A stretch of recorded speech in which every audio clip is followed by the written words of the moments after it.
Bang Hermawi tadi sempat menyinggung masalah Pak Anies Baswedan yang saat ini belum memberikan putusan apapun. Jika kemudian ternyata Pak Anies menolak untuk diusung, apakah kemudian koalisi ini tetap pede dengan nama-nama tadi yang Bang Hermawi sebutkan untuk bisa memenangkan Pilkada DKI Jakarta? Ada dua hal yang harus dipisahkan. Yang pertama, Pak Anies bersedia atau tidak untuk kembali menjadi calon gubernur. Yang kedua tentang koalisi 01. Pak Anies bersedia atau tidak, koalisi kami ini tetap awet, tetap kami akan pertahankan. Kita membangun tradisi baru berpolitik, koalisi permanen. Nah, paling tidak di tingkat DKI, seperti dijelaskan oleh Profesor Burhan tadi, sudah ada kesamaan pandangan kita. Karena orang-orang DKI ini juga kan setahun setengah bekerja bersama-sama dalam TKD-nya Anies. Jadi Pak Anies bersedia atau tidak itu setelah tanggal 20, tetapi kami menghadapi Pilkada 2024 di DKI, kami sudah bersatu padu dan itu sudah melebihi persyaratan yang dipersyaratkan oleh undang-undang. Jadi kami sudah berketetapan hati, tinggal hal kecil termasuk kandidat nanti itu kan akan ditentukan. Tetapi yang lebih penting substansinya, hati kami di DKI sudah bertemu untuk bersama-sama maju di Pilkada DKI. Oke, Bang Hermawi, tapi tadi kan Prof. Burhan menyampaikan tuh kalau nama Anies Baswedan ini akan menjadi atau potensinya ya menjadi prioritas utama untuk di internal koalisi karena bukan anggota partai politik sehingga resistensinya tidak terlalu berlebih. Tapi suasana kebatinan dari Partai Nasdem itu seperti apa? Apakah tetap menginginkan ya kader internal saja yang maju atau bagaimana? Atau akan realistis pada opsi-opsi lain? Soal pilkada dari dulu Nasdem tidak mempersoalkan kader internal atau eksternal. Terbuka peluang berarti ya, non partai ya. Itu adalah kader bangsa yang bisa melayani sebaik mungkin. Pak Anies kan bukan anggota Nasdem. Kita yang pertama mendeklarasikan dia.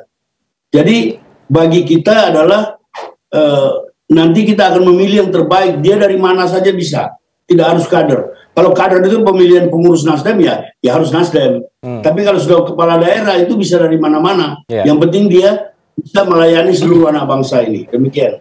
Baik, saya ingin ke Prof. Burhan. Prof. Burhan tadi Bang Hermawi bilang ingin membentuk tradisi baru koalisi permanen. Apakah kemudian tradisi ini juga akan diikuti oleh koalisi pilpres lainnya begitu di Pilkada DKI Jakarta? Atau justru mungkin ada peluang bergabung? Karena kan menentukan siapa akan menjadi lawannya dari koalisi ini begitu, calon lawannya.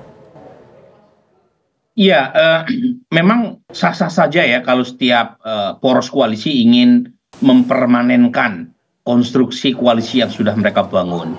Tapi pengalaman kita selama ini, sistem kepartean ekstrim yang kita pilih itu sulit atau memungkinkan buat partai-partai membentuk poros koalisi permanen, apalagi dalam sistem presidensial multipartai ekstrim.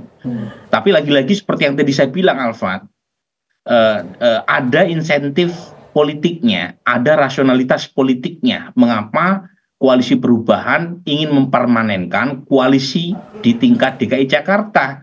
Karena ketiga partai pendukung Mas Anies itu mengalami kenaikan signifikan. Nah, tetapi apakah koalisi perubahan serta-merta akan mudah membentuk koalisi pilkada di tempat lain? Ya belum tentu, karena sangat tergantung apakah ketiga partai ini punya calon dan secara politik kuat atau tidak. Misal gitu ya, kalau kita lihat di Jawa Timur, PKB memang memenangkan pemilu legislatif di Jawa Timur, tetapi Nasdem dan PKS kan masih jauh.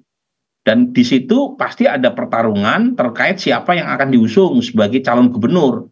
Kalau ketiga partai komit atau solid mewujudkan koalisi di tingkat pilkada. Dan kalau misalnya PKB yang diberikan prioritas karena mendapatkan kursi lebih banyak ketimbang PKS atau Nasdem di Jawa Timur, pertanyaannya calon dari PKB layak jual atau tidak untuk menang di pilkada Jawa Timur.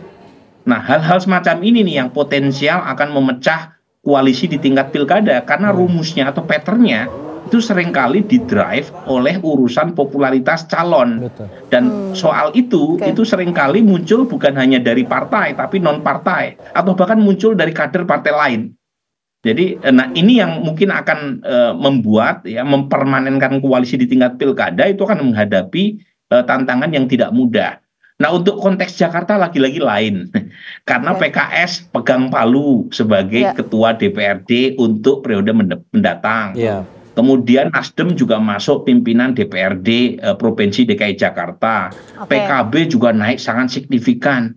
Jadi hal semacam ini akan tentu berbeda kalau dilihat di provinsi lain, di mana koalisi sebelah itu yang mungkin lebih dominan. Nah, hal-hal semacam ini saya kira yang akan mengganggu potensi menlinearkan, ya, koalisi di tingkat nasional sampai ke tingkat lokal. Oke, kita mau menuju ke Bang Hermawi. Bang Hermawi, ini kan kalau berdasarkan quick count, pasangan nomor urut 02 Prabowo Gibran itu kan dinyatakan unggul, ya. Meskipun kita masih menunggu nanti tanggal 20 nanti perhitungan resmi dari KPU. Tapi apakah nanti formasi di Pilpres ini, siapapun nanti yang akan berkoalisi akan berpengaruh tidak terhadap soliditas di formasi koalisi di Pilkada nanti?